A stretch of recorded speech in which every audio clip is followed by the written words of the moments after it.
So the final thing is to make my life better. Because like I said, I'm paying you for the first two. I'm paying you to make my life safer. I'm paying you to make my life easier. What I'm not paying you for is to make my life better. And as human beings, we seek someone who can make our life better as well. Because we don't just live to eat and reproduce. We care about going to the movies. We care about watching our kids play soccer. We care about buying a new car. We care about things that have nothing to do with the sustenance of our lives. And since we don't have two brains, one that we take out when we go to work every day, the same brain that has these basic needs of feeling like someone can make my life better is going to be true when I'm home as it is when I'm at work or working with someone. If you can tap into that emotion and that need of mine, I will be loyal to you. The thing is, what we found is that our brain seeks out these three things, three basic things. The first is a sense of trust. Can I trust you and count on you? The second is a sense of belonging. Do I feel connected to you? And the third is a sense of purpose. Is there something more to our relationship than just the exchange of money? Is there something greater at work that drives this, that causes me to choose you over someone else, over one of your competitors? When you satisfy all those three, you can make people loyal. Fairness is a little bit different. And if any of you ever played this game called the Ultimatum game, it's very simple, very straightforward, but there's a good lesson in this for you. It's the reason why loyalty matters and relationships matter. The Ultimatum game was created by a German psychologist in the 70s or 60s. And it was fairly simple. We're going to take two parties, A and B. We're going to give A some money. A is going to decide how much money B gets.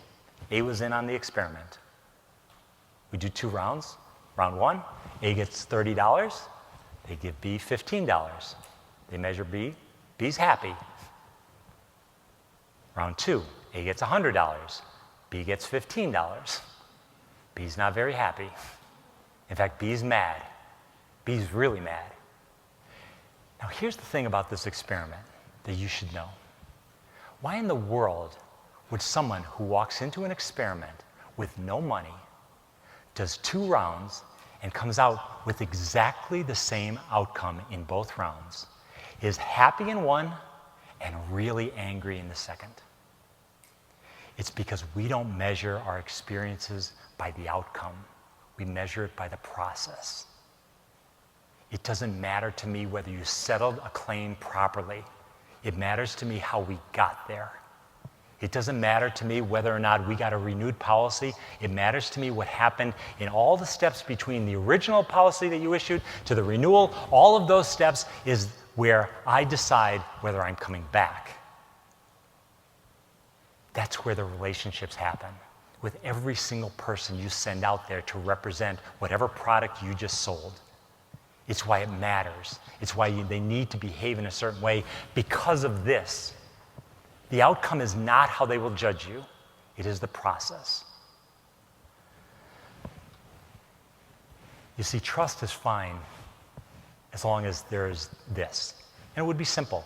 You set a standard for your companies, for yourself, as to how competent you should be, what kind of education all your people should have, how much experience they should have. You decide. You set a standard for your hiring practices. You decide how honest you should be, how fair your prices you should be. You decide all those things. You set a standard for them.